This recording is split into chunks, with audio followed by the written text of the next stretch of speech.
Mwanaharakati wa haki za binadamu Marisa ameandika kupitia katika ukurasa wake wa Insta kufuatia bunge la Ulaya siku chache zilizopita kupiga kura dhidi ya serikali ya Tanzania. Ilipitisha azimio la kusimamisha msaada wa maendeleo wa Tanzania wa takriban euro milioni 159, zaidi ya bilioni 440 kutokana na masuala ya ukiukwaji wa haki za binadamu, kukosekana kwa utawala bora, kukandamizwa kwa demokrasia na uhuru wa maoni. Hata hivyo, David Makarista ambaye ndiye aliyekuwa mwenyekiti wa kamati hiyo aliweza kuelezea kwa kina juu ya jambo hilo. Malisa Gigi kupitia katika ukurasa wake wa mtandao wa Insta aliandika ujumbe na kusema kwamba bunge la Ulaya limepitisha azimio la kusimamisha msaada wa maendeleo wa takriban euro milioni 156, zaidi ya bilioni 440 kutokana na masuala ya ukiukwaji wa haki za binadamu, ambapo kamati ya maendeleo DEV wa bunge 81 waliunga mkono na mmoja kupinga, huku kamati ya mambo ya nje AFET wa bunge 72 waliunga mkono na wabunge 7 wakiwa neutral. Sababu zilizotolewa na Umoja wa Ulaya ni pamoja na mauaji ya raia Oktoba 29 na kukosekana kwa uwajibikaji; pili, kufungwa kwa kiongozi wa upinzani Tundu Lissu na ukandamizaji wa demokrasia; tatu, ukandamizaji wa uhuru wa habari na uhuru wa kutoa maoni;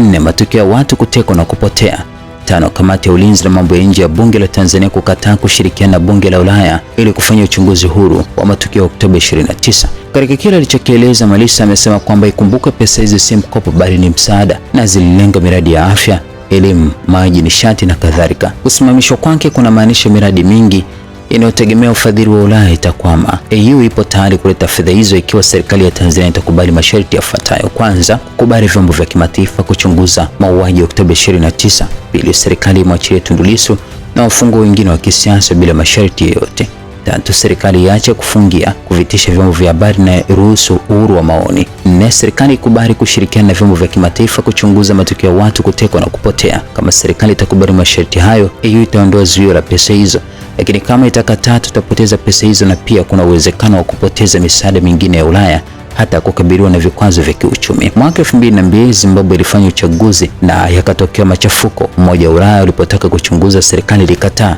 EU ikaweka masharti kama haya na Zimbabwe ikajikuta katika mdororo mkubwa wa kiuchumi. Thamani ya sarafu iliporomoka, uwekezaji wa kigeni ukapungua, ikajikuta imetengwa kimataifa. Tanzania ikishupaza shingo inaweza kuingia kwenye mtego kama huo, na bahati mbaya wananchi ndio waathirika wakubwa zaidi.